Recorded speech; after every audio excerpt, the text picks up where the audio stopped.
ticky, Tim. No cherry berry roots, pip berry dim, ticky, Tim. No rim, cherry berry roots, pip berry dim, ticky, Tim. Привет, с вами снова Виктор Уланов. Сегодня у нас на ремонте Toyota Camry 2008 года, пробег 156 тысяч.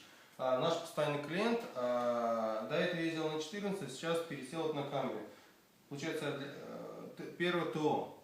Вот. Сейчас будем менять моторное масло. Также мы диагностируем подвеску, нашли неисправность во втулках стабилизатора и стойке стабилизатора.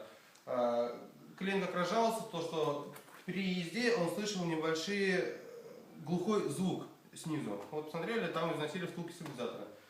Вот. Сейчас будем все разбирать, я вам покажу, что дальше.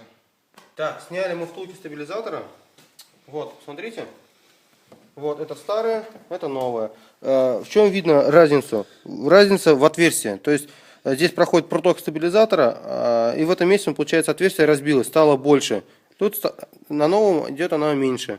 Вот. Из-за того, что она плохо облегает стабилизатор, происходит вот этот глухой звук. Но заодно меняем вот стойки стабилизатора, вот они у нас новые. Сейчас поставим втулки и поменяем сразу стойки стабилизатора. И протестируем автомобиль. Итак, тестируем машину. Поменяли втулки стабилизатора, поменяли стойки стабилизатора. Тут как раз у нас хорошая такая дорога для проверки. Ничего не стучит, все хорошо. Все. Всем спасибо. С вами был Виктор Уланов. Подписывайтесь. До свидания.